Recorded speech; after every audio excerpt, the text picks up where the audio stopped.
now there has been violence, and the rioters don't like this. They're holding up signs. We're sorry about the violence. They took over the airport, and of course, the airport is a major, major transportation hub, right? Because there's a little island of freedom in the middle of Asia, so there's a great airport, and everybody loves it.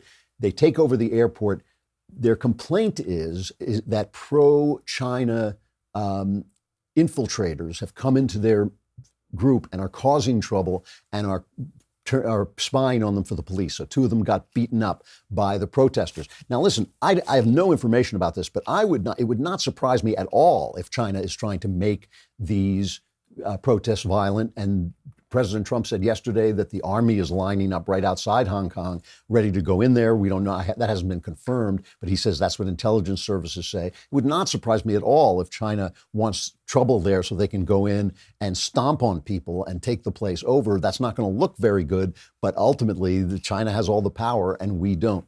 So the thing that really is poignant to me, and the thing that I want to get to, is the fact that the Hong Kongers, desperate to preserve their freedom, under the gun with people being kidnapped and disappearing and laws creeping in there that are meant to erode their freedoms, are waving the American flag, and they're singing our Star-Spangled Banner. They are waving the American flag. And this is, this should move all of us. This should touch every single one of us and remind us that when people look for freedom, when they're afraid of oppression, when they strive to become the one thing that all great people have to be, which is free, and all individuals want to be, which is free. And the only thing that gives nobility to charity, the only thing that gives nobility to faith in God, the only thing that gives nobility to a person is if he chooses those things freely, right? If you choose to believe, you don't believe at the edge of a sword because that has no legitimacy. If you choose to give charity, you don't give charity because the government comes and takes your money and gives it to someone else. That ennobles both you, the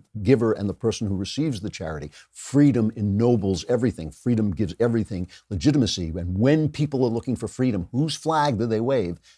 Our flag.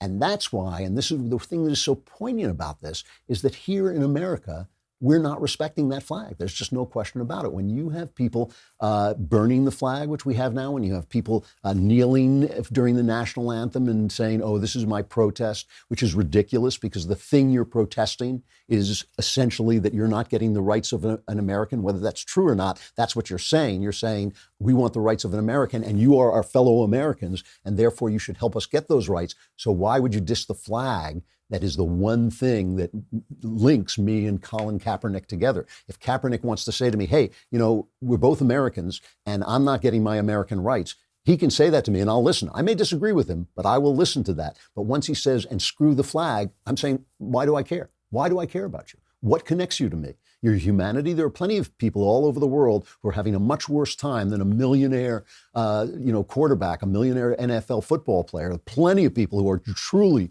truly oppressed in this world. If it's common humanity we're looking about, I'm going to be thinking about people in Somalia, not you in your, millionaire limousine. That's not who I'm going to be worried about. But if what you're saying is my fellow American, I'm not getting the fair American shake that you're getting, I will listen to that, but not if you're telling me that you don't care about America, not if you're telling me America is a bad country. So it really is a disgrace to all of us. Thank you for tuning into The Daily Wire, one of the fastest growing conservative media outlets in the country. If you enjoyed this video, be sure to give it a like and subscribe to our YouTube channel so you don't miss out on any of our content.